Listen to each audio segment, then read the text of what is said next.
तो ये समझना है कि दिल्ली की कानूनी और प्रशासनिक स्थिति क्या है।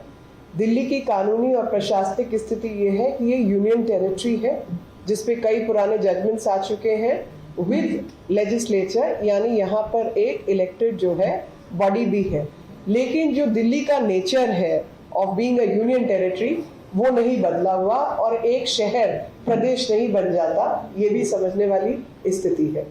इसके अंदर जो इसके मूल में आज के लिए प्रश्न है, कोर्ट ने ऐसा कहा कि एग्जिस्टिंग नियम कानून जो है उसके तहत एंट्री 41 लिस्ट 2 जिसको कंकरेंट लिस्ट हम कहते हैं शेड्यूल 7 की,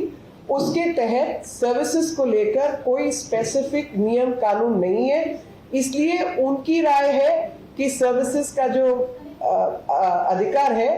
एब्सेंस ऑफ लॉ में, लॉ की वजह से वो हम राज्य को तैनाती देते हैं कि राज्य में मंत्री वगैरह के तहत जो लोग काम करें वो उनकी सुनवाई करें, नहीं तो काम करना मुश्किल होगा। हमारा ये मानना है कि एग्जिस्टिंग जो नियम है उसके अनुसार सर्विसेज का अधिकार, क्योंकि लॉ एंड ऑर्डर एडमिनिस्ट्रेशन में यूनियन का बहुत बड़ा रोल है और संसद का सबसे बड़ा रोल है, तो उसके तहत ये अधिकार केंद्र के पास है। और इसीलिए इससे पूर्व में एक और पहले जजमेंट आ चुका है, कई जजमेंट्स आ चुके हैं। हमारी मान्यता है कि ये पर्टिकुलर जजमेंट उनके कॉन्ट्रडिक्शन में है, मगर जैसे भी अगर हम इस जजमेंट को भी मान लें तो इस जजमेंट के तहत ही कोर्ट ने खुद लिखा है कि केंद्र सरकार चाहे तो कानून ला सकती है। तो कानून लाने की उसी प्रक्रिया में जब संसद अपना अभी छुट्टी पर है तो ऑर्डिनेंस को लाया गया है, और ऑर्डिनेंस इसलिए वैलिड है कि राष्ट्रपति के अधिकार को जहां पे पूर्ण राज्य भी है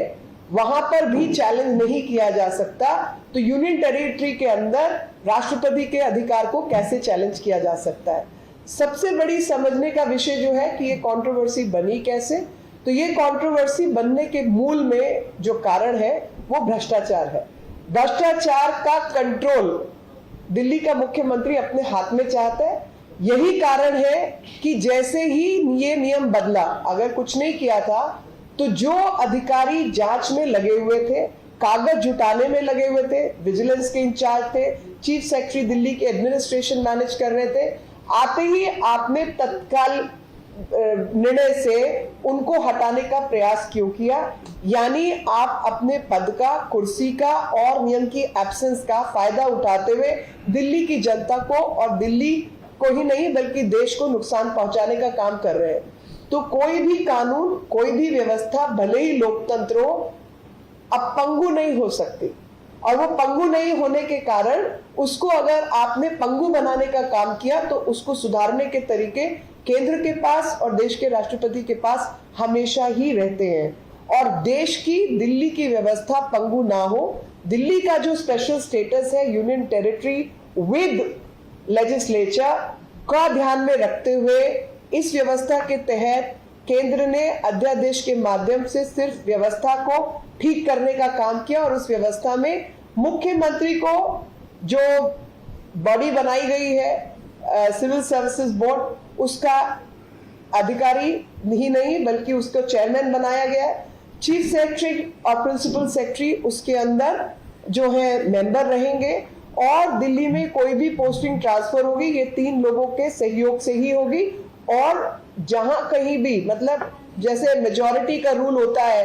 कि अगर 3 में से 2 लोग किस तरफ है उसी के आधार पर निर्णय होगा, मगर कहीं पे भी कॉन्फ्लिक्टिंग ओपिनियन होगी तो वो कॉन्फ्लिक्टिंग ओपिनियन के समय पर उसमें अधिकार एलजी के पास दिया गया है कि वो एलजी जो है उस पर निर्णय ले सके। सिर्फ इतना ही किया है। आप मुझे बताइए कि अगर इन्होंने भ्रष्टाचार नहीं किया था तो जो विजिलेंस में बैठे हुए अधिकारी हैं उनके खिलाफ कार्रवाई करना, मतलब वो क्या नया काम था? अगर कुछ कंप्लेंट थी तो वो पहले होती। चीफ सेक्रेटरी के खिलाफ कार्रवाई करना, अन्य अधिकारियों के खिलाफ कार्रवाई करना, कहीं ना कहीं इनकी जो भ्रष्टाचारी मानसिकता है उसी का परिचय देता है, जो कि नियम कानून को नहीं मानने वाले लोग हैं। नियम कानून का उल्लंघन करके अपना शीश महल खड़ा करते हैं, नियम कानून का उल्लंघन करके एक्साइज पॉलिसी बनाते हैं, नियम कानून का उल्लंघन करके पहले एलजी के घर जाके बैठ गए थे और अभी हाल शुरू में रेल भवन के पास बैठ गए थे। तो ये नियम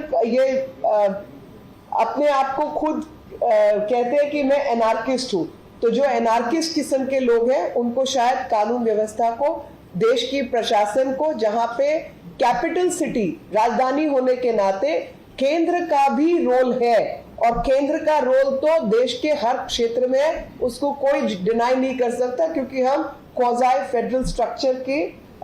निर्माण में भरोसा रखते हैं और क्वाज़ाई फेडरल स्ट्रक्चर में केंद्र के रोल को कोई भी डाइल्यूट नहीं कर सकता। यही प्रशासनिक और कानून बनाने की व्यवस्था इस देश में।